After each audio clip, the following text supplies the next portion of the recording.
4 years ago, I sat in a class and received the lesson of a lifetime.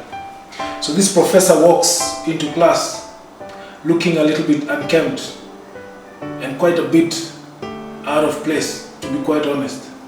But he then proceeds to give us a lesson I will never forget for as long as I live. I don't quite remember his name, so let's call him Professor Purpose, because his lesson was all about purpose. And he wasted no time. He went straight to the point and began by telling us all, if you want to discover the purpose for which you're alive, the purpose of your life, imagine you were dead and today was your funeral. That statement brought everyone to attention. Professor Purpose went on, imagine this was your funeral service. Picture yourself lying there in your casket. Look around and see the people who came to attend your funeral service. Your family are there, your friends are there, your colleagues are there. Look at how many people are there, how many people came there to mourn you.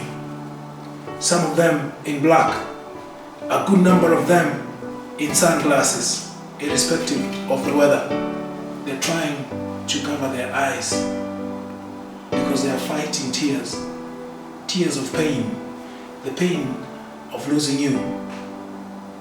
Picture it now. Are they all crying because of losing you or because of never having you? Were you there for all of them? And now they will start paying tribute to you one by one. They will go up there and talk about the man or woman you were, the friend you were, the father you were, the husband you were, or the wife you were. What would you want them to say as they pay tribute to you? What kind of a father or a mother would you want them to describe? What kind of a spouse would you want them to describe? What kind of a friend, a colleague, what kind of a citizen? As he moved on, Professor Purpose gave a strong disclaimer. Assume that all these people were speaking the truth, the whole truth, and nothing but the truth. Try to think about what you would want them to speak about you as you lie there inside your casket. Now ask yourself, of all those things that you will want them to speak about you, what is the common stream that connects them, even as they read your eulogy?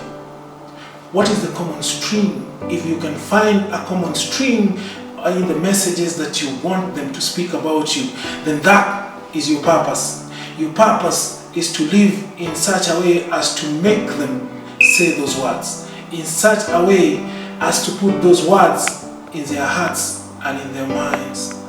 Then he concluded the lesson by giving us an assignment. The assignment was very simple and straightforward, or so we thought. He said, go home, reflect on these things, then sit down and write your own eulogy. When that word was dropped, we looked at each other. We had no comment. But I went home and sat down in my study room, took out my laptop and tried to type out my eulogy. And the moment I began, the late J, I deleted it. I couldn't picture myself late. So I went to sleep. And the following day I came back to the same table and tried it again. The late Julius. I deleted it again and sat back there and thought about what I was doing. I was writing my own eulogy. But then our voice told me, you are writing it many years from now, because the first thing was to give yourself an age. And then it became easy and I started typing. I started typing about my life, the schools I went to, the things I did, the people I met, the career. I talked about my career, I talked about my marriage, I talked about all these things. And as I was typing this eulogy, as I was typing my story, I found myself going through my life, taking a walk through my life. And as I was doing that, I started asking myself, I found myself talking to my older self who is now late and asking, what would you want these people to say about you as they read your eulogy? I actually went a little further and asked myself, what would you want them to think about you, Julius, when you're gone? What would you want them to talk about long after the funeral, when they meet and they are over the grief and they're remembering you? What will be left in their minds?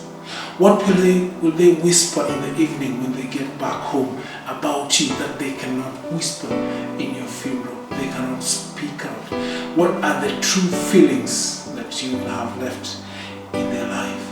And the more I thought about it, the more I typed the story, the more I realized that Professor Purpose was very right in saying, you've got to live your purpose. You've got to live in such a way as to put those words and those feelings in their hearts and minds if you want them to speak them and to feel them when you're gone. In short, you have got to live your eulogy. And by the time I finished writing my eulogy, I knew it wasn't as easy an assignment as it had sounded. Then I sent it, because I was typing it as an email, to my one and only love of my life, my wife. Her reaction? Now that's a story for another day.